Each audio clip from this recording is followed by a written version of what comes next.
उल्टा पुल्टा जब शुरू हुआ उसके कुछ बिहाइंड द सीन्स बता पाएंगे? उल्टा पुल्टा क्योंकि 2 मिनट का था तो उसकी जो पहले तो दूरदर्शन नहीं करता था, सो जसपाल जी को उसके लिए जो प्रेपरेशन होती थी वो आर्टिस्ट्स की, कोई और नहीं झंझट, ना टेक्निकल ना कुछ, कोई कॉस्ट्यूम्स ये ऐसी ये सब चीज़ें तो होती ही नहीं थी.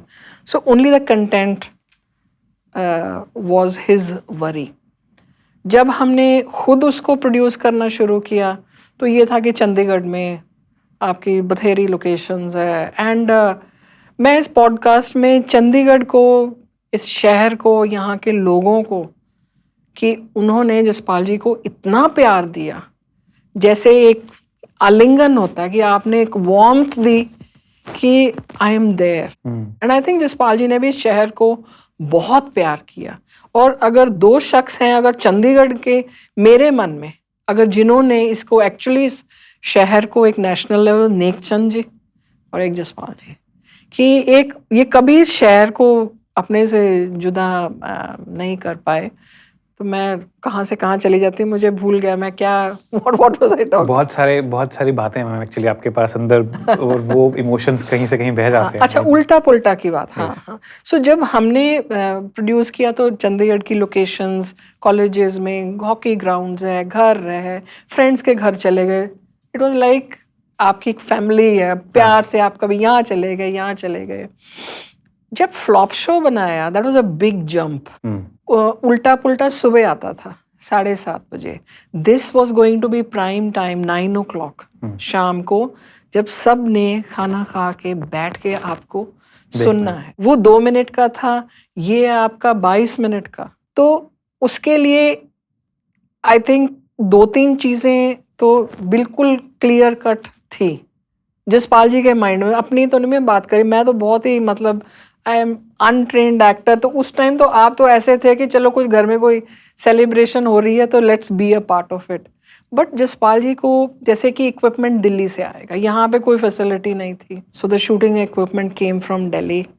खुद अपनी विजन क्लियर थी कि ये मैंने बनाना है. बनाना किसके साथ है? कोई हमारे फ्लॉप शो में मुझे लगता है शायद दूरदर्शन में उस टाइम जो काम कर रहे होंगे, जसपाल जी होंगे, विवेक होंगे, विवेक शौक, हाँ, यही शायद लोग होंगे जो जिनका एक्सपोजर था.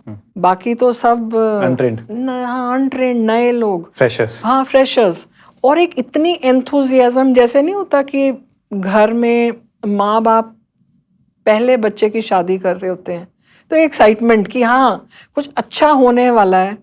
तो जसपाल जी ने अपने सर्कल में से लोगों को लेके आए, वो are not in any way connected with the industry. Vinod ji की मैं बात कर रही हूँ, ही केम इन कि जैसे खाने का क्या आना है, एडमिनिस्ट्रेटिव हेल्प, क्योंकि पीआर उनका स्ट्रॉन्ग पॉइंट था. और हमारे जानकार थे, वो ऑल इंडिया रेडियो में काम करते थे. उनको बोला कि आप प्रोडक्शन हैंडल करिए, पैसे का हिसाब रखना है बेसिकली, कि मतलब क्या करना है. मेरा जो स्किल था, बिकॉज आई हैड टॉट, तो हैंड राइटिंग मेरी बहुत साफ है. अच्छा. सो फ्लॉप शो की जो सारी स्क्रिप्ट्स फेयर हुई हैं वो मैंने लिखी हैं. ही रोट, मैंने उसको फेयर करके, फिर जो दूरदर्शन के पास जो एप्लीकेशन जाती थी, दरख्वास्त जाती थी कि हाँ एक्सटेंशन है, ये टेप्स आपके पास, वो सब मेरी हैंड राइटिंग में जाती थी. अच्छा. एंड फिर कई बार आपको जब हमने फुल टेंशन बनाया कि उस टाइम पे कौन कौन से प्रोग्राम है उनकी बनाओ, तो वो थोड़ी सी टीचर टेंडेंसी ना, लाइनें, रेड लाइन, ग्रीन लाइन, यहाँ उसको कलरफुल बना के चार्ट बना के कि हाँ ये सब देखें. विवेक जो था, Vivek was not only the entertainer, मतलब रौनक लगाई रखती होती. उसने ये नहीं है कि सिर्फ जसपाल जी के साथ, मेरे साथ आधा घंटा, वहाँ कोई आर्टिस्ट हैं उनके साथ हंसी मजाक, एंड लाइक अपना मैजिक हर जगह छोड़ देना. जो विवेक को एक बार मिला ना जिंदगी में, वो उस शख्स को दोबारा कभी नहीं भूल सका कि विवेक जी वर्गा तो कोई नहीं है. ऐसा शख्स, मतलब आपके सेट पे जादू. अगर कोई कैरेक्टर में है, लास्ट एपिसोड में वो ये हलवाई बने हैं, दोनों सीरियल बना रहे हैं, तो वो ऐसे करके बोलता है. So the whole day he would talk like that सबके साथ. तो इसकी रिहर्सल भी हो Character में जानी आने के लिए। और सब हंसते रहना। फिर ये उस टाइम पे he was the only one who was travelling abroad. अच्छा। तो ये वहाँ से बड़ी अच्छी ना वो लाते थे चॉकलेट्स और सारी चीज़ें। हम सब ने तो कुछ देखी नहीं होते थे उस टाइम पे। तो एक बार लाए तो वो बिजली की तारों जैसी थी कैंडी, लंबी लंबी। तो वो सबको पकड़ा दी कि अब आप खाओ। तो हम किसी के घर में शूट कर रहे थे, तो वो बाहर से बंदे जा रहे थे, तो वो हमारी तरफ देख रहे थे कि बिजली की तारें क्यों खा रहे हैं। They didn't realize। Clarity equipment की थी कि दिल्ली से आएगा। जसपाल जी को क्लियर था कि मैंने क्या बनाना है, लेकिन जो बंदे थे वो सब नए, कोई इधर उधर। But I think Jaspal ji ने सब में वो जज्बा एक भर दिया कि हम कुछ कर रहे हैं इकट्ठा। उसकी वो क्या होगा, मुझे from my point at least I didn't know कि it was going to be this big. और किसी का वहाँ एटीट्यूड कोई नहीं, और किसी के पास एक्सपीरियंस ही नहीं है। एटीट्यूड किसको क्या दिखाना है? मैंने क्या एटीट्यूड दिखाना कि मैं उनकी वाइफ हूँ? सबसे ज्यादा काम तो मैं करती थी। आजकल तो ये होता है ना कि अच्छा हमने तो वहाँ ये किया हुआ जी, ये किया हुआ, वो किया हुआ, वो यही बातें चलती हैं। एक ये भी रीजन रहा होगा कि सर ने फ्रेशर्स को चुना होगा अपने साथ कि भाई ट्रेंड या फिर जिन्होंने ऑलरेडी काम कर रखा है उनको करूंगा तो अपने हिसाब से जो मुझे ढालना है उन लोगों को वो नहीं ढल पाएंगे। एग्जैक्टली। और फिर वो टेंट्रम्स में मैं रह जाऊंगा और मेरा जो करना चाह रहा हूँ वो नहीं कर पाऊंगा।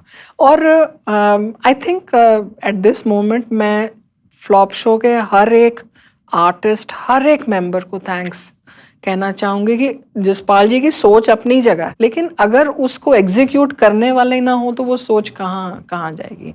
और बीच में कई बार ऐसी इमरजेंसीज आती थी कि बिकॉज जसपाल जी भी पहली बारी टेक्निकल चीज़ें, क्योंकि पहले तो दूरदर्शन का सेटअप होता था, तो टेक्निकली आप भी सीख रहे हो, एंगल्स हैं, क्या है, कैमरा प्लेसमेंट का है।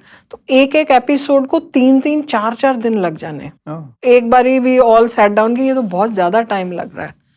तो जो कैमरामैन, आर्टिस्ट सब बैठे हुए हैं आपस में, अब क्या मतलब कैसे करें इसको, कैसे तेज करें, सब सलाहें दे रहे हैं, कोई कुछ कह रहा है, ना हमें कोई पता ना लेना देना, but it is like you are one unit.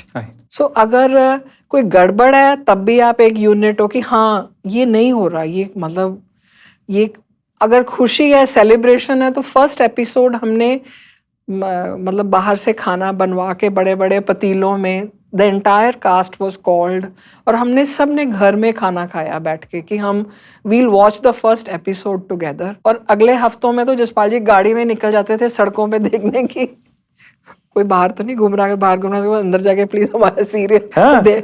मतलब वो थोड़े से एग्जैजरेट वो करते थे कि हाँ मैं अनु कहता, but generally to keep an idea कि अच्छा लोग जा रहे हैं। एंड आई थिंक एक इनोसेंस थी उस टाइम पे लोगों में, एक आप में सरेंडर था कि एक विश्वास था कि जो ये शख्स कर रहा है ये सही है। एंड मुझे लगता है चंडीगढ़ में इससे पहले कभी इतने बड़े स्केल में सीरियल नहीं बना। That is probably one of the first serials to come on national television and to be made. So उतनी आपको दिक्कतें भी आई। एक बारी आलू मटर आए तो वो हरे थे, नहीं तो नॉर्मली आपकी जो तरी होती है वो ब्राउनिश होती है। तो कोई कह रहा है कि अच्छा विनोद जी ਇਹਦੇ 'ਚ तोता खोल के ले आए हो, कोई हंस रहा है, कोई कुछ कर रहा है, कोई कैमरामैन को कोई प्रॉब्लम है, ये नहीं है तो वो नहीं है, सारे बैठ के सोच रहे हैं अब क्या करना है।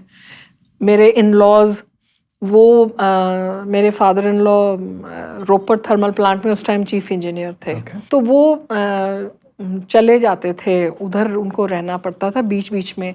सो हमारा घर रेनोवेशन की स्टेज में था।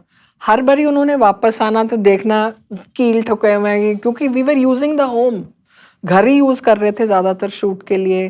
पंजाब इंजीनियरिंग कॉलेज बहुत यूज़ किया हमने, इतना यूज़ किया कि जसपाल जी कहते हैं कि मेरी सारी फीस वसूल हो गई है। मैंने जितनी फीस दी वो सारी अब मैंने यहाँ पे।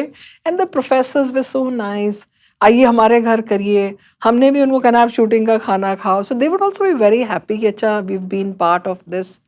सो एक बहुत प्यार वाला, एक बहुत एक अनकंडीशनल एक respect and love for each other.